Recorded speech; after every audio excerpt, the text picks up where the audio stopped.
Anak-anakku sekalian yang dirahmati oleh Allah Subhanahu wa taala, barang siapa yang dia berupaya, dia keluar dalam rangka menuntut ilmu, maka Allah akan mempermudah baginya jalan untuk ke surga.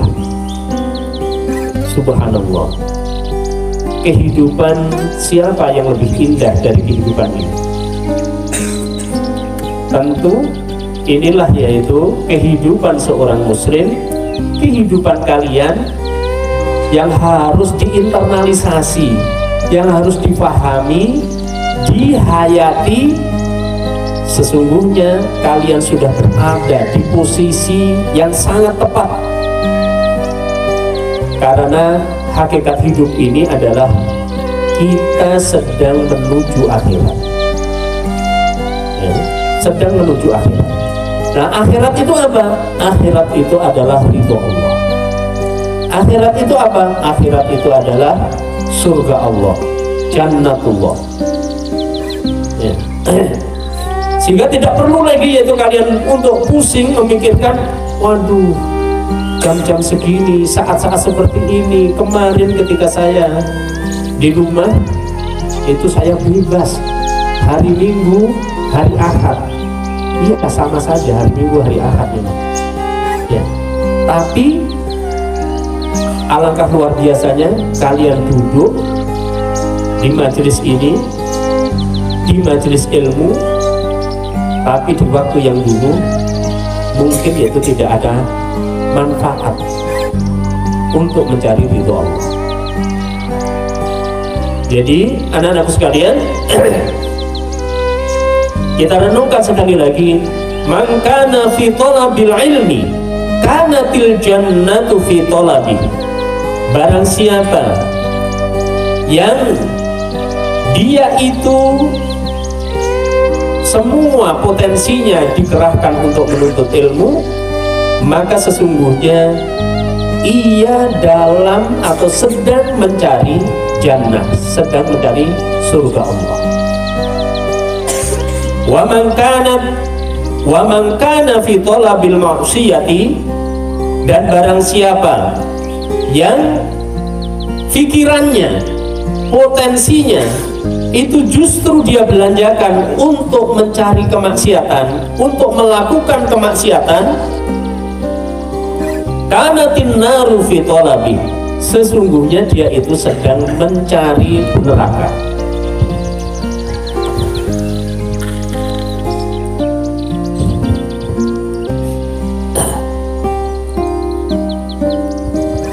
Ayuhal hadirun wal hadirat rahimakumullah, penjelasannya sama.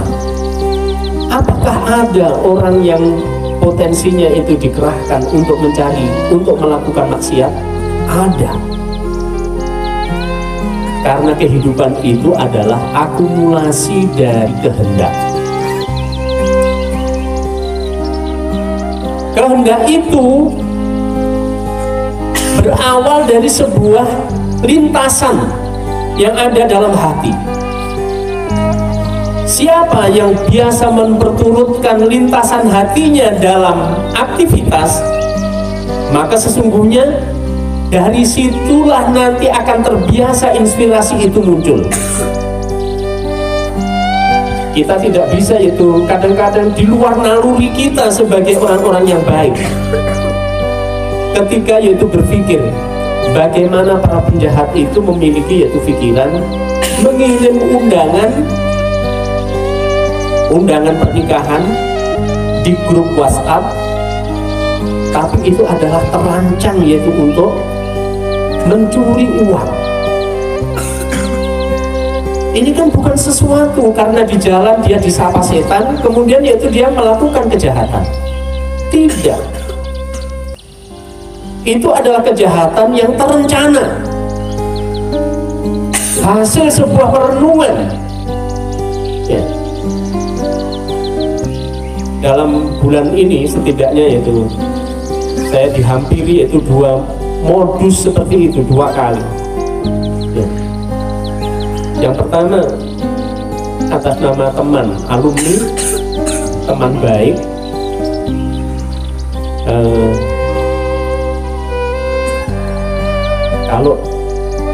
ada saldo sedikit, tolong saya dibantu. Saya bilang, saya balas WA tersebut ya. Mohon maaf, kebetulan saya lagi tidak punya uang, dan saya foto yaitu rekening saya, bahwa di rekening itu hanya tinggal 250.000. 250.000. Dia balesin lagi, saya hanya butuh 150.000, padahal di seberang pulau. Akhirnya saya telepon yaitu istri beliau, karena saya, nah ini jelas nggak mungkin lah dari antar pulau, kemudian yaitu teman baik, dia hanya yaitu ingin yaitu minta bantuan, nilainya hanya 150.000. Saya telepon istrinya, mohon maaf Ustaz, itu bahwa dari tadi malam WA suami lagi kena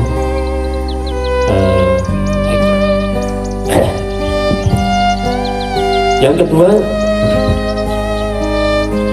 kemarin yaitu yang membangunkan SMA kita itu kirim undangan, kirim undangan pernikahan, karena kebetulan anaknya juga memang usia nikah gitu. Kita percaya undangan dibuka kok menginstal gitu, tidak dibuka dan ada perintah untuk menginstal. Maka kemudian yaitu kita hubungi, oh mohon maaf ya, kami sedang dikerjain orang. Jadi anak-anak sekalian, kembali yaitu kepada nasihat Ali tadi, kadang-kadang memang tidak masuk akal bagi kita yang terbiasa terpola dengan yaitu sebuah gaya pemikiran, pola kehidupan yang baik. Bagaimana mereka orang-orang jahat itu membuat sebuah perencanaan keburukan.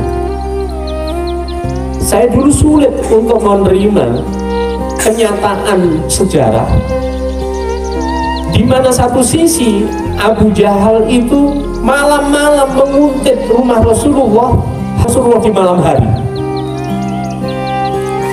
sampai di antara pemuka Quraisy yang sangat memusuhi bahkan akan membunuh itu bertabrakan di pojokan rumah. Oh, kamu kok di sini? Iya,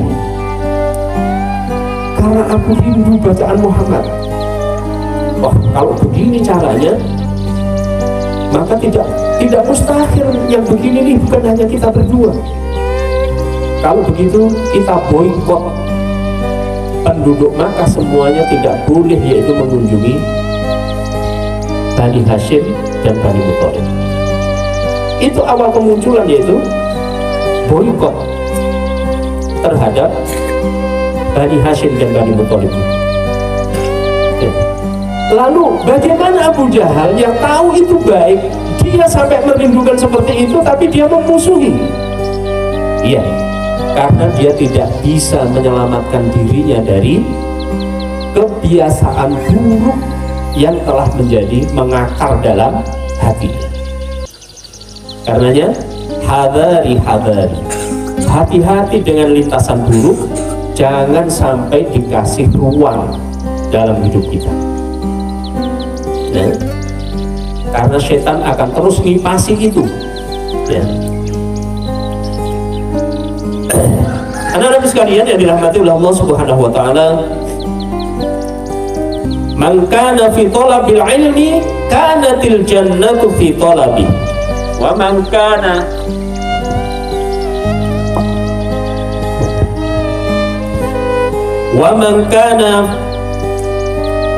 fi talabil maksiyati kanatin naru fi talabi. Ayuhat thalabah rahimakumullah wa ayuhat thalibat, kita lanjutkan yaitu pada al-maqalah as-sabi'ah. An Yahya bin Mu'adz radhiyallahu anhu, ma asallaha karimun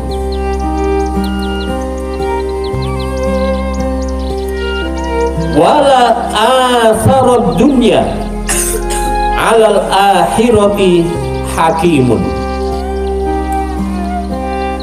Perhatikan anak-anak sekalian, sekali lagi saya ingin yaitu berbagi apa yang Ustadz yaitu tangkap dari pesan-pesan para sahabat ini, bahwa ini adalah pelajaran hidup yang saya sampaikan di awal tadi, mengatakan tadi, ini adalah sikap, ya, sikap.